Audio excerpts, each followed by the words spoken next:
Welcome to movies stories explanation. आज हम Citadel का एपिसोड 6 और सीजन 1 का लास्ट एपिसोड एक्सप्लेन करेंगे। पिछले पांचों एपिसोड्स की प्लेलिस्ट हमारे चैनल पर अवेलेबल है। पांचों एपिसोड्स का लिंक आपको डिस्क्रिप्शन में मिल जाएगा। पिछले एपिसोड में आपने देखा था कि एम्बेसडर ने नाडिया और मेसन की बेटी को किडनैप कर लिया होता है। वो मेसन से कहती हैं कि सबमरीन में रखी हुई 5 न्यूक्लियर मिसाइल्स मुझे चाहिए, वरना मैं तुम्हारी बेटी को मार दूंगी। अब आगे एपिसोड की शुरुआत होती है 30 साल पहले सर्बिया के एक हॉस्पिटल से। हॉस्पिटल में बहुत सारे लोग जख्मी होते हैं। उन्हीं के बीच में मेसन भी बैठा होता है, पर उसे ज्यादा चोट नहीं लगी होती है। 6 महीने बाद ओरेगॉन में मेसन अपनी दादी के साथ रहता होता है। उस हादसे में मेसन के डैड की मृत्यु हो चुकी थी। मेसन टीवी पर प्लास्टिक सर्जरी होते हुए देख रहा होता है, पर वो सर्जरी किसकी होती है इस बारे में कुछ नहीं बताया जाता। कहानी प्रेजेंट डे पर आती है। मेसन और उसके साथियों को एम्बेसडर के आदमी एक हैंगर पर ले जा रहे होते हैं। मेसन एम्बेसडर से कहता है, मुझे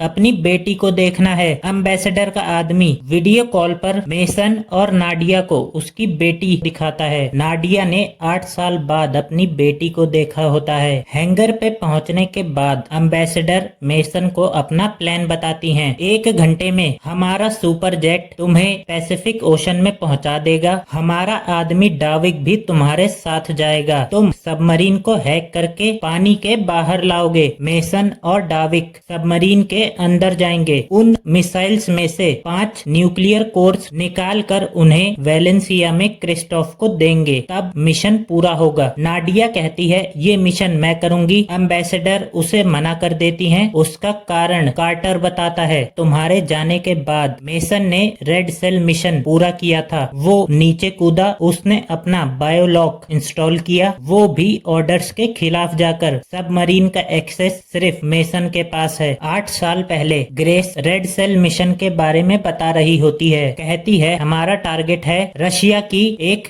सबमरीन। हम इस सबमरीन को हैक करेंगे क्योंकि हमें डर है कि रशिया एक दिन इसका इस्तेमाल करेगा। हम उसमें अपना सिक्योरिटी लॉक लगा देंगे, जिससे कोई भी सिटाडेल एजेंट उसको एक्सेस कर पाएगा। ग्रेस कहती है, डूप 5000 फुट पर प्लेन रखेगा। मेसन को सबमरीन पर लैंड करके कंट्रोल मॉड्यूल ढूंढना होगा। कार्टर उसे एक डिवाइस दिखाता है। कहता है, तुम्हें इसे मेन और बैकअप रिलेस के बीच में लगाना होगा। इसके वजह से अगली बार तुम्हें कभी जाना पड़ा तो तुम सिक्योरिटी से बच सकते हो। कार्टर सबमरीन हैक कर लेता है। मेसन जेट से छलांग लगा देता है। वो सीधा सबमरीन पर लैंड करता है। मेसन सबमरीन में डिवाइस लगाने के बाद अपना कनेक्शन सिटाडेल से तोड़कर सबमरीन में एक दूसरा डिवाइस लगा देता है। वापस ऑनलाइन होकर कहता है, सिग्नल चले गए थे। प्रेजेंट डे पर तीनों लोग मिशन के लिए निकल रहे होते हैं। जेट के अंदर कार्टर सबमरीन को हैक कर रहा होता है। जेट के अंदर डाविक भी होता है। मेसन और डाविक प्लेन से छलांग लगा देते हैं। मेसन आगे होता है,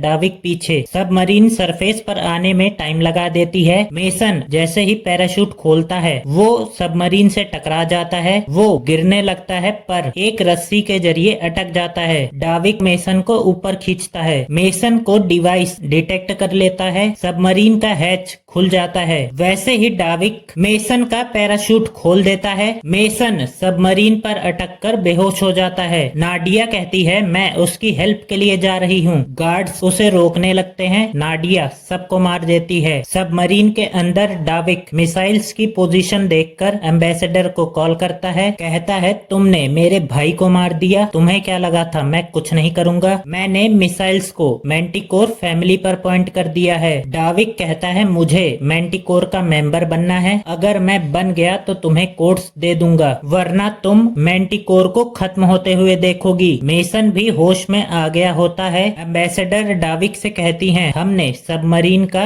स्टीयरिंग सिस्टम हैक कर लिया है। हम सबमरीन को पैसिफिक ओशन की गहराई में भेज देंगे। तुम उसी के अंदर मारे जाओगे। मेसन डाविक को गन पॉइंट पर लेता है। उसी वक्त नाडिया वहां पर पहुंचकर डाविक को बेहोश कर देती है। लॉन्च को रोकने के लिए इन्हें मिसाइल्स में से कोर निकालना होगा। लॉन्च रूम के अंदर का टेम्परेचर होता है 108 डिग्री। नाडिया अपने गले में एक इंजेक्शन लगाकर अपना बॉडी टेम्परेचर बढ़ा लेती है। नाडिया लॉन्च लॉन्च रूम में पहुंच जाती है। वो कोड्स निकालना शुरू कर देती है। डाविक होश में आ जाता है। वो मेसन के ऊपर हमला कर देता है। मेसन उससे जीत नहीं पा रहा था। नाडिया ने 4 कोर्स निकाल दिए थे। अब उसकी हालत बिगड़ने लगी थी। कार्टर मेसन को मोटिवेट करता है, कहता है तुम्हारा शरीर फाइटिंग स्किल्स नहीं भूला है, तुम्हें बस उस पर अटैक करना होगा। तब तक नाडिया ने भी 5वां कोर निकाल लिया होता है। मेसन डाविक पर हमला शुरू कर देता है। मेसन उसके पेट में चाकू मार देता है। मेसन जल्दी से नाडिया के पास पहुंचता है। उसे अटैक आ रहा होता है। मेसन के पास एक मेडिकल ट्यूब होती है। जैसे ही उसे वो नाडिया को इंजेक्ट करता है, नाडिया नॉर्मल होने लगती है। मेसन नाडिया को लेकर सबमरीन के बाहर आ गया होता है। ऊपर से प्लेन आता है जो इन दोनों को अपने साथ ले जाता है। 8 साल पहले ग्रेस मेसन से पूछती है तुम क्या छुपा रहे हो। मेसन कहता है डेड हैंड मिसाइल लॉक हो चुकी है। ग्रेस कहती है उसका कंट्रोल सिटाडेल के पास क्यों नहीं है। मेसन कहता है क्योंकि वो मेरे पास है, मैंने सेकेंडरी प्रोटोकॉल इंटरेक्ट किया है, सिर्फ मैं ही उसे अनलॉक कर सकता हूँ। मैं तुम्हें उसका कोड दे सकता हूँ, पर तुम मुझे बताओ कि नाडिया कहाँ पर है। ग्रेस कहती है मुझे सच में नहीं पता है। मेसन यहाँ से चला जाता है। प्रेजेंट डे पर ये तीनों एम्बेसडर के साथी क्रिस्टोफ से मिलने जाते हैं। वेलेंसिया पहुंचकर कार्टर अपनी पोजीशन ले लेता है। मेसन और नाडिया कोर लेकर आ गए होते हैं। नाडिया क्रिस्टोफ से पूछती है मेरी बेटी कहाँ है। वो टेरेस की तरफ इशारा करती है। आशा वहीं पर होती है। मेसन उन्हें कोर दे देता है, पर सारे कोर्स लॉक्ड होते हैं। क्रिस्टोफ मेसन को कोर्स अनलॉक करने के लिए कहती है। जिस आदमी ने आशा को पकड़ा होता है, कार्टर उसे शूट कर देता है। आशा ऊपर से गिरती है, जिसे मेसन पकड़ लेता है। नाडिया वहाँ मौजूद लोगों को मार देती है, पर क्रिस्टोफ बचकर निकल जाती है। नाडिया आशा के पास आती है, उसे गले से लगा लेती है। 8 साल पहले मेसन ने बर्नार्ड को नाडिया के एड्रेस पर भेजा होता है। वहाँ से वो नाडिया और उस बच्ची की तस्वीर लाया होता है। बर्नार्ड उसे बताता है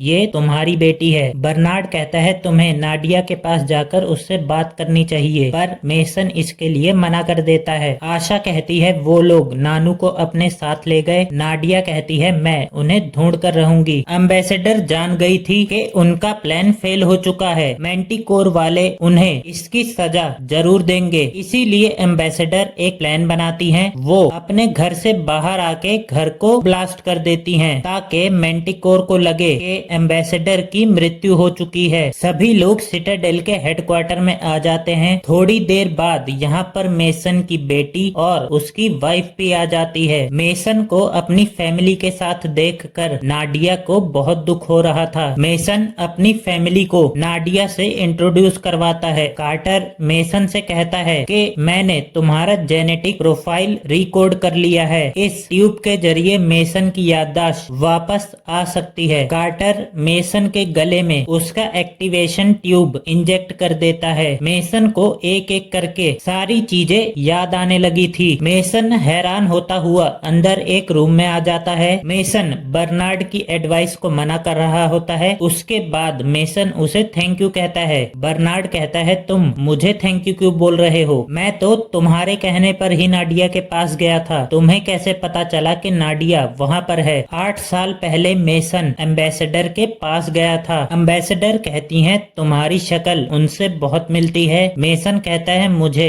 आपकी मदद चाहिए। मेसन कहता है मुझे किसी को ढूंढना है, एक औरत को, वो मेरी वाइफ है, उसका नाम है नाडिया सिंह। एम्बेसडर कहती है ठीक है मैं पता कर लूंगी। एम्बेसडर कहती हैं थॉमस मेरे सामने जल रहा था, मैंने उसे बचाने की कोशिश की पर कोई फायदा नहीं हुआ। वो अपना जला हुआ हाथ भी दिखाती हैं। मेसन कहता है उस हादसे के बाद आप घर क्यों नहीं गई। एम्बेसडर कहती हैं उस हादसे के बाद मैं पहले जैसी नहीं रही, वो घर मेरा नहीं रहा। मेसन कहता है आपके बेटे का क्या वो भी आपका नहीं रहा। मेसन पूछता है क्या मैं आपका नहीं हूँ मॉम। एम्बेसडर मेसन की मदर होती हैं। एम्बेसडर कहती हैं सिटाडेल वाले हमारे अपनों को छीन लेते हैं, जैसे उन्होंने तुम्हारे डैड को छीना। एम्बेसडर कहती हैं सिटाडेल वालों ने कहा था एक कट्टर सर्बियन टेरर सेल ने कार में बॉम्ब ब्लास्ट करवाए थे, उसका मास्टरमाइंड था स्टैनकोविच। कुछ सालों पहले मुझे सर्बिया में एक फॉर्मर डिप्लोमेट मिला था, वो नशे में था। उसने मुझे बताया कि उस मनहूस दिन की बैलिस्टिक रिपोर्ट से मुझे पता चला है कि बिल्डिंग कार बॉम्ब से नहीं जली थी, बल्कि बिल्डिंग 3 एयर मिसाइल्स के वजह से जली थी। जब मैंने जांच की तब पता चला कि सिटाडेल और नेटो के बीच हुए डिस्कशन में ये बात सामने आई कि सिटाडेल सर्बिया के एक टेरर ग्रुप पर एयर स्ट्राइक करने वाला है, पर उनके कोऑर्डिनेट्स गलत थे। उन्होंने 157 लोगों की जान ली। बिल्डिंग में सभी लोग यूएन वर्कर्स और उनके फैमिली मेंबर्स थे। इसी एक्सीडेंट के बाद मेसन को बचपन में हॉस्पिटल में दिखाया गया था। मेसन कहता है ये सब झूठ है। एम्बेसडर कहती हैं तो तुम ही बताओ वो सारे ऑफिशियल मैसेजेस, डॉक्यूमेंट्स और कॉन्फेशंस कहां से आए जिसमें सिटाडेल ने ब्लैकमेल किया नेटो, सीआईए और यूएन को, ताकि बॉम्बिंग की असली न्यूज बाहर ना आ पाए। उनको इसकी सजा किसी ने नहीं दी। उनके वजह से ही तुम्हारे डैड तुम्हारी आंखों के सामने जलकर मर गए। तुम बदला ले सकते हो। तुम्हारे पास सिटाडेल के सारे सीक्रेट्स हैं। तुम मुझे सिटाडेल के सारे सीक्रेट्स दो, मैं उसे यूके के हाई कोर्ट में ले जाऊंगी। मैं तहकीकात कराऊंगी और सिटाडेल को उनके गुनाहों की सजा मिलेगी। हम तुम्हारे डैड को तुम्हारे हाथों इंसाफ दिला सकेंगे। मेसन एम्बेसडर को सिटाडेल सीक्रेट्स दे देता है। एम्बेसडर सिटाडेल जासूसों की पूरी लिस्ट और लोकेशन को मैंटिकोर को दे देती है। मैंटिकोर वाले एक एक करके सभी सिटाडेल एजेंट्स की जान ले लेते हैं। मेसन को बर्नार्ड की याद आती है। उसने कहा था कि हमारे ही एक साथी ने हमें धोखा दिया है। कोई एक हम में गद्दार था। वो गद्दार कोई और नहीं, मेसन केन ही था। मेसन ये सब याद करके पूरी तरीके से शॉक में था। उसी वक्त उसकी वाइफ उसके पास आती है। वो पूछती है तुम्हें सब याद आ गया? मेसन कहता है कुछ समझ में नहीं आ रहा, सब कुछ उलझा हुआ है। ये कहकर वो अपनी वाइफ के गले लग जाता है। नाडिया भी उसे देख रही होती है। नाडिया को ये देखकर अच्छा नहीं लगता। वो भी मेसन से प्यार करती थी। इसी एपिसोड के साथ सिटाडेल सीजन 1 का अंत हो जाता है। नेक्स्ट ईयर सिटाडेल का चैप्टर 2 आएगा। सिटाडेल सीजन 1 की पूरी प्लेलिस्ट आपको हमारे चैनल पर मिल जाएगी। और अगर आपको ये वीडियो अच्छा लगा हो तो इसे लाइक, शेयर एंड चैनल को सब्सक्राइब भी कर दीजिएगा।